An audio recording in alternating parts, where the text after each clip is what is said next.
remember in class recently, we've been taking the past month to try to just get to know each other, get to hear each other's stories, learn each other's names, learn handshakes, how to look each other in the eye properly.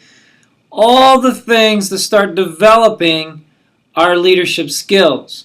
One of the most important things is the ability to listen to other people, listen to their stories, because in their stories, you get to know who a person is. So with that being said, I have 3 stories for you about myself, and I want you to listen to these stories. This rock is from Ithaca. Now, not Ithaca, New York. It's from Ithaca, Greece. Now, Ithaca, Greece was the place where Odysseus went out in the Odyssey, the book The Odyssey, written by Homer, which you guys will read about one day in the not-too-distant future. And Odysseus left the port of Ithaca and sailed over to Troy to fight in the Trojan War and a bunch of other stuff. Well, shortly after college, a couple of my buddies that I went to college with and some of the guys I went to high school with, we decided to go to Greece. And while we were in Greece, we chartered a boat, and a couple of us knew how to sail. So we chartered the boat, and we sailed around the southern tip of Greece over to Athens. Well, I wanted to go the whole way over to Troy, but that's across the Aegean Sea, and I wanted to go see where the Trojan War was, etc., but we debated it.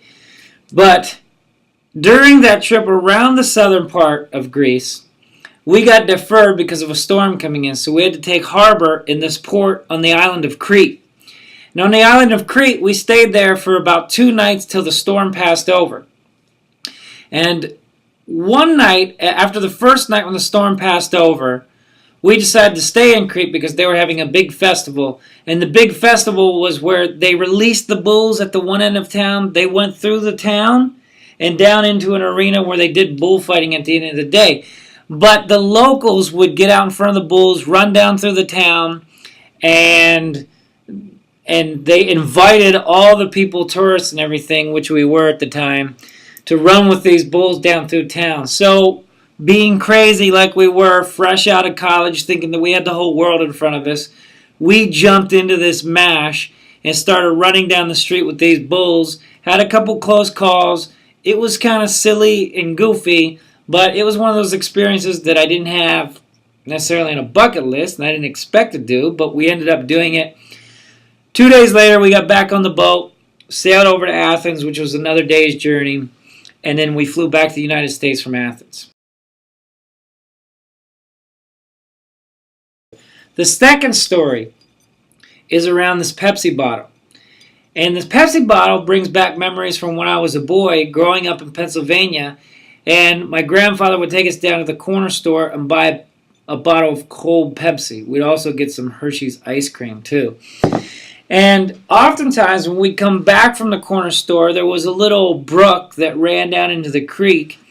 And this little brook, we would look over it, and my grandfather would look at this fish, and he called this giant rainbow trout, he called him Granddaddy.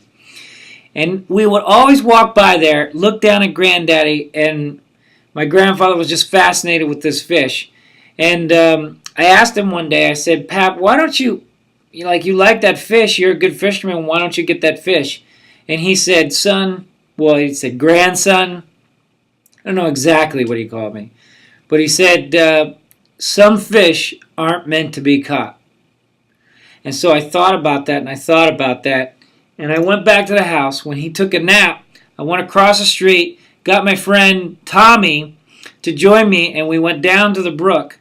And we went down underneath this bridge that went under the road, and I had Tommy go in one side of the tunnel and walk through the tunnel. As they came through the tunnel, make a lot of noise, and I scooped up Granddaddy into the net and took him back home and showed my grandfather.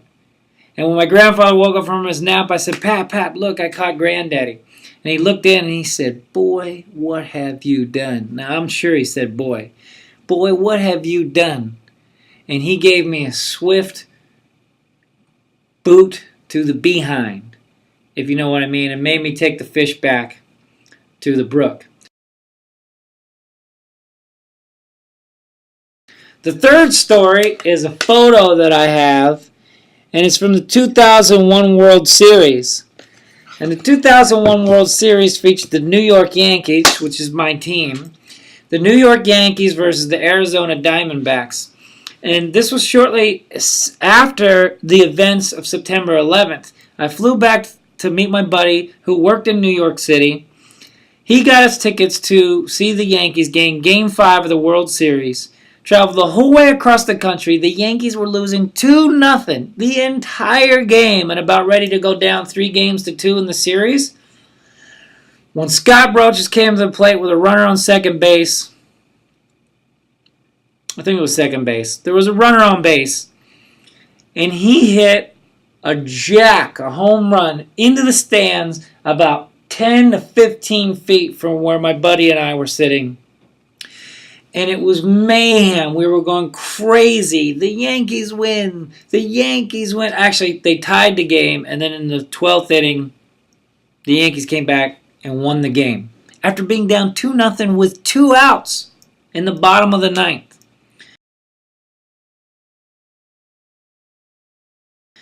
So those are my 3 stories. Now, the point of this exercise is not only to get to know me, but there's a little slight twist in this. 2 of these stories are fact. 1 of them is fiction. Can you figure out which one is not fact?